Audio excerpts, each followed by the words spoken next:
I got involved in this when I was a graduate student at Harvard because I met a 13-year-old Vietnamese girl. I was asked to evaluate a 13, 14-year-old boy who had been arrested for lighting a house on fire.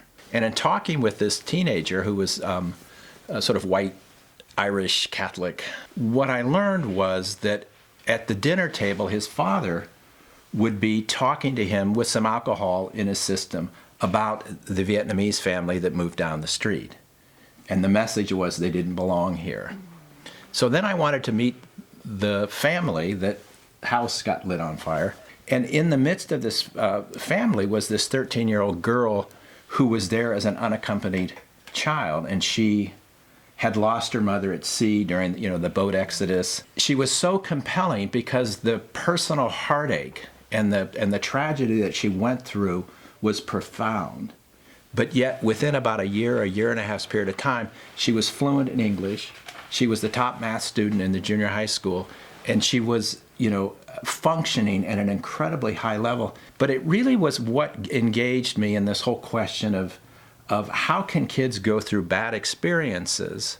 And it's not that they're not hurt, because she was definitely hurt. Her life had been changed forever.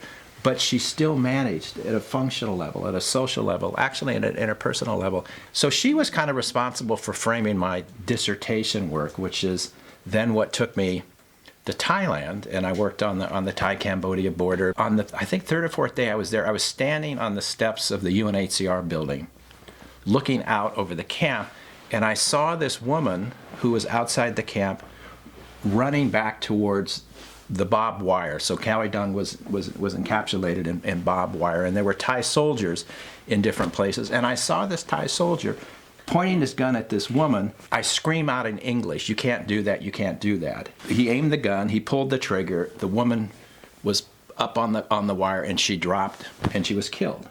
And she had basically left the camp to go out to trade on the black market, to bring back spices to put in the bland World Food Program food that they got. She was doing this for her family, and it cost her her life. So I think the first lesson that I learned was when we come into these situations, it's really a different reality. And I was somewhat, I guess, embarrassed because I had come there out of academic interest. I had this small research grant, and I was going to do work and learn and write a dissertation or whatever. And for people, it literally was life and death. So I think the first lesson learned was how do we plug ourselves into these situations in ways that kind of mirror that reality. Probably two in Thailand was my biggest maybe professional failure, and it involved not understanding how to respond to serious ethical challenges and concerns, and I'll just mention two. One was there was a person who ran Cao Dung at the time who lived outside of Aranyapathet, near Aranyapathet, and he had a 16-year-old Thai boy living with him who he was having sex with. And this became public knowledge. But as a community, we talked about it, we even gossiped about it, but we never did a freaking thing about it.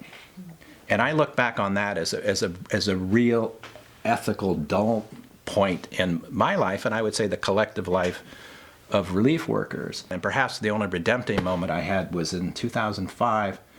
I was part of the group in the DRC that discovered that some of the peacekeepers were abusing girls there, and was able to kind of move some of that forward. So ethical awareness is another key attribute, I think, if you're going to work in this situation. And then perhaps lastly, what was so compelling to me at that age in my life was the collectivism, the common mission. And then there's those moments where it's usually about individual kids. So it's like getting a 13-year-old girl in Mozambique back with her mother, accompanying her back to the village, and watching them, oh my God, she's alive, and putting their arms around each other and just jumping up and down and up and down and up and down in joy. Those are the moments that sustain us, I think, in this work. And I think we experience, to some extent, some of the ugliest moments in human history, but we also avail ourselves to some of the most generous human moments. Three quick points. One is the family is the heart of a child's life, and any system, whether it's health, protection, or I would even argue education, that you want to put around the child. The center of the universe is for the child is the family. The family and the community even is left out of the system. And that's conceptually and operationally a huge mistake. Healthy brains and body are built both through nutrition but also relationships. We know from the Jamaica study, for example, that if you give malnourished kids better nutrition, they get better. If you give them positive responsive care, they get better. But when you put those two things together, it's the definition of synergy. One of the things that child protection kind of suffers from is we tend to focus on just the kids that are outside of family care, that are exploited, abused, but we don't have that core intervention for all kids. And if you look at the biggest challenge in Africa and most of Asia and whatnot, it's stunting. Just a few quick examples about the family as the heart. In Cambodia, one of the things that the children taught me there were so many kids that talked about their parents would come back to them at night and talk to them and give them advice about what to do. That then led to a whole different type of intervention around psychosocial issues that had more to do with cleansing and the kinds of things that only maybe Buddhists could do to sort of the concerns about not burying their parents and things of this nature. And then in Mozambique with the child soldiers, what we saw when they went home was, one, the acceptance of the family, and the fact that parents would invest in the kids and whatnot was incredibly important. And if you fast forward, these kids that went through terrible things have turned out to be remarkable, by and large, the majority, the vast majority, remarkable human beings who are more participatory in their communities than other community members, have a higher percentage of their kids in school. It's not that violence begets violence. It's violence with the absence of with human relationships in your life begets violence. But you can also term tragedy into altruism. The second point I'd like to make is the person, the entity that holds the pen, writes the history or tells the story. But if you look at the sort of the area of child protection, and I'll use Mozambique as an example, we actually set up and activated a tracing program within Mozambique and then into Tanzania, Malawi, and Zimbabwe. Several months we had reunified over 1,000, and then it went on. We set up a system where we basically got community leaders. We gave them notebooks, ways of recording reunifications and where the children went, and we gave them some basic kind of instructions and some support around deinstitutionalization. There were tens of thousands of kids that were reunited in Mozambique. Save the Children and UK, I think it was, and the government, because it didn't get into their databases, it never was part of the story. And they outperformed the formal system 100 to 1. We read the story that was provided by the international NGO on Mozambique, but we don't know where the juice was in a certain sense. We need to start enabling entities in these countries to have the capacity to do the stuff that we claim all the credit for. When you look at the way that donors, for example, divide the pots, child survival, you've got reproductive health, you've got maternal health, you've got malaria. Kids don't, and families don't live in this fragmented world. They're only interested in saving lives, mortality. And when you introduce the idea, well, what about the thrival piece? So they survive, and then what? What about the stunting? It's not our responsibility. And I think one of the big lessons learned from the Ebola response was in the 3 West African countries most hard hit by Ebola. DFID in the U.S. alone spent billions of dollars there over the previous 10 years on health interventions. But yet, when Ebola happens, there's no system so they outsourced the system to MSF. They came in, they detected it, they sent the stuff back to their labs in Lyon, it was verified, it came back, et cetera. Where did that money go?